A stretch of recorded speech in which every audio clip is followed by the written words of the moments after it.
Hello दोस्तों, आप सभी का मेरे YouTube चैनल में बहुत बहुत स्वागत है। आप सभी को मेरी तरफ से श्री कृष्ण की जन्माष्टमी की बहुत बहुत शुभकामनाएं।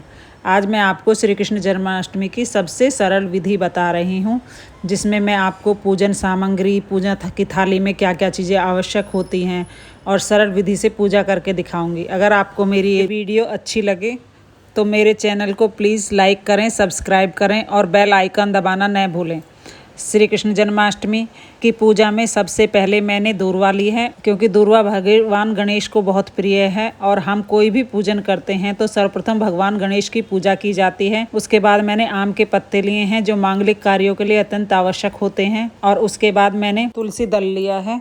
तुलसी दल मैंने मंजरी समेत लिया है। भगवान श्री कृष्ण को तुलसी दल बहुत प्रिय है। भगवान श्री कृष्ण तुलसी दल के बगैर भोजन स्वीकार नहीं करते हैं, ना ही उनका भोग पूरा होता है। उसके बाद मैंने ऋतु के अनुसार फल फूल जो हमारे पास उपलब्ध हो, जो फूल हमारे पास उपलब्ध हो, 2 सेब लिए हैं, 1 केला लिया है और खीरा लिया है। खीरा भगवान के भोग के लिए विशेष जरूरी है, क्योंकि खीरे से ही भगवान श्री कृष्ण का प्राकट्य हुआ था, इसलिए खीरे का इस सामग्री में विशेष महत्व है।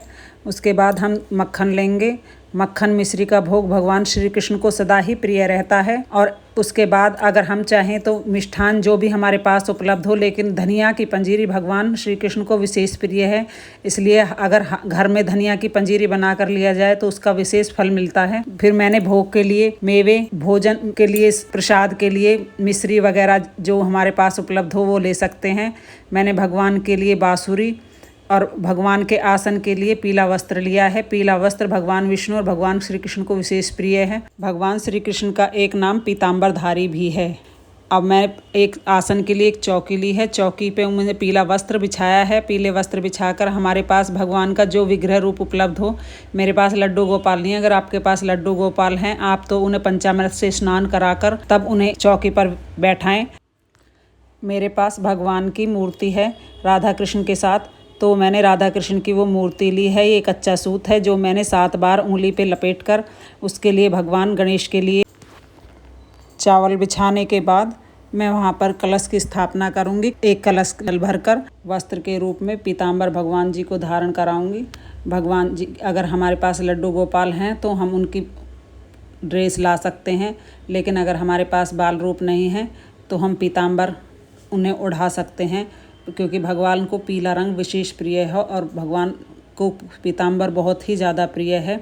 माखन मिश्री भी भगवान को प्रिय है, इसलिए मैंने भगवान जी को पीताम्बर अर्पण किया है, जो मुझे बांके बिहारी मंदिर से मिला था प्रसाद रूप में। वो मैंने अपने भगवान जी को अर्पण कर दिया है। दूर्वा अर्पण की है। दूर्वा के बाद मैंने भगवान को वस्त्र के रूप में कलावा अर्पण किया है और आम के पत्ते कलश पर लगाए हैं सजाने के लिए।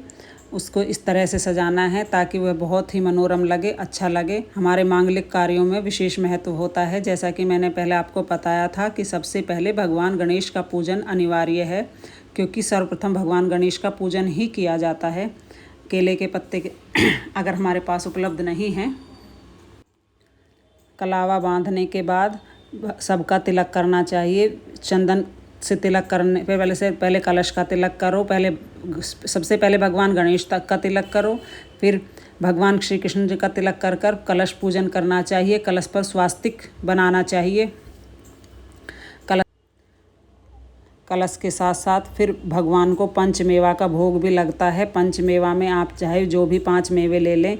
उसके साथ आपको एक बात का विशेष ध्यान रखना चाहिए कि भगवान को कभी भी बिना तुलसी के भोग नहीं लगाना चाहिए। तुलसी दल भगवान के भोजन में विशेष रूप से अनिवार्य है। अगर रविवार या एकादशी है तो तुलसी दल हम पहले ही तोड़ कर रख लेते हैं जब हम श्री कृष्ण भगवान को भोग लगाते हैं।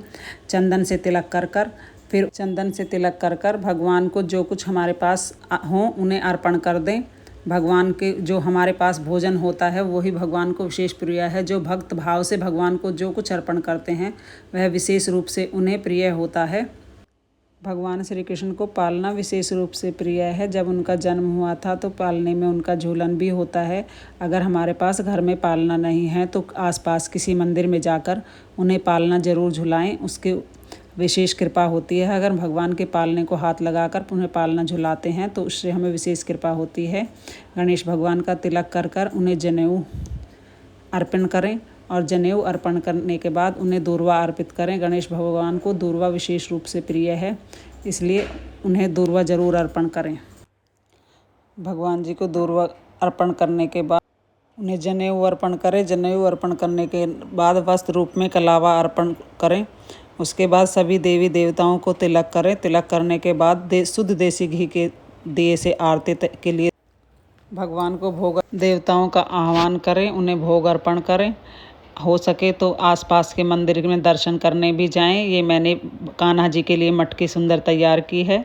हमारे घर में जो कुल्हड़ पड़ा हो उसको सजा के हम मटकी रूप में भी तैयार कर सकते हैं। गंगा जल से भगवान जी का आचमन कराएं। धूप दीप जो हमारे पास सामग्री उपलब्ध हो उनसे हमें भोजन कराएं और भोजन कराकर भगवान से प्रार्थना करें कि भगवान इसी तरह सब के साथ राजी खुशी हमारे घर पधारें, सबको आशीर्वाद दें, सबका कल्याण करें। हम जब कभी छोटे थे तो हम मूवी देखते थे, हमें पूजा पाठ की इतनी पता नहीं थी इसलिए, लेकिन अब जब से हम बड़े हुए हैं तो थोड़ा सा शादी हो गई तो उसके बाद से थोड़ा धर्म की तरफ और ज़्यादा रुचि हो गई। भगवान श्री कृष्ण का जन्म ही कल्याण मात्र के लिए हुआ है। उन्होंने ऐसी लीला रची हैं कि हर कोई व्यक्ति उनकी लीलाओं का दीवाना है। जन्माष्टमी पर ज़्यादातर मंदिर सजे होते हैं और जन्माष्टमी पर अगर हमको समय का थोड़ा भी भाग पता नहीं होता तो हम लाइव टीवी पर देखकर बांके बिहारी मंदिर के दर्शन कर लेते हैं। फिर मैं भगवान जी को फूल माला अर्पण करूँगी। फूल माला अर्पण करने के साथ साथ उनको धूप दीप नैवेद्य आरती से करूँगी, भोग लगाऊँगी। भोग लगाकर तब हम अपने व्रत का पारण करते हैं और जो शाम का जल है उसको हम चंद्रदेव को प्रदान करते हैं। इसी कार्य को करते करते मुझे 12:30-1 बज जाते हैं। उसके बाद हम व्रत का हल्का सा धूप दीप से भगवान की आरती कर हल्का सा कुछ खाकर सोने के लिए चल देते हैं। लेकिन इस बात का विशेष ध्यान रहे कि भगवान जी को हम जितना सजाएं, जितना हम उनके आंचल में फूल माला दीप अर्पण करेंगे उतना ही वो हमको खुशियाँ प्रदान करेंगे। लेकिन इस बात का विशेष ध्यान रखना चाहिए कि जब हम रात को भगवान को भोग लगाते हैं, भगवान का पूजन करते हैं, उस टाइम धनिया पंजीरी का विशेष महत्व होता है। धनिया पंजीरी से ही भगवान को भोग लगाना चाहिए और धनिया पंजीरी से ही अपने व्रत को खोलना चाहिए। धनिया पंजीरी के अलावा भी आप जो माखन, मिश्री, मिठाई, लड्डू भोग आपके पास उपलब्ध हो उसका भोग लगा दें और उसका भोग स्वयं भी ग्रहण करें। खीरे को भी भगवान के लिए विशेष प्रसाद के रूप में तैयार किया जाता है। हमारे यहाँ सिर्फ साथ ही भगवान को थोड़ा सा शहद भी चटाएं, क्योंकि तो हम ऐसे ही पूजा करते हैं जैसे कि हम भगवान की डेली पूजा करते हैं। उसके बाद अगर चाहें तो दिन में या रात में आप भगवान को 56 भोग भी समर्पित कर सकते हैं। ये अपनी सुविधा के अनुसार कर सकते हैं। इसके बाद भगवान की बाँसुरी जो भगवान कृष्ण को सबसे ज़्यादा प्रिय है उसको हम रखेंगे और उसके भगवान की बाँसुरी ज़रूर होनी चाहिए। बाँसुरी के साथ साथ जो हम एक माला जो हम भगवान को अर्पण कर सकते हैं वो अर्पण करें, धूप दीप जलाएं। लेकिन इस बात का विशेष ध्यान रखें कि भगवान की पूजा करते समय धूप ज़रूर जलानी चाहिए, क्योंकि धूप से हमारे घर में पॉजिटिव एनर्जी आती है। और देसी घी का दिया होना चाहिए, अगर गाय के घी का दिया हो तो और भी ज़्यादा अच्छा रहेगा। धूप दीप आरती के बाद मैं उसमें थोड़ा सा कपूर भी डाल दूंगी, क्योंकि कपूर से भगवान की विशेष पूजा होती है। और इसके बाद मैं भगवान का चक्र, शंख जो हमारे पास उपलब्ध हो पूजन करने के बाद हम भगवान से अपनी गलतियों की क्षमा याचना मांगेंगे और भगवान जी से अपनी मनोकामना बोलेंगे। मनोकामना पूर्ण करने के लिए जो हमने व्रत किया है उसके भगवान जी को अर्पण कर देंगे।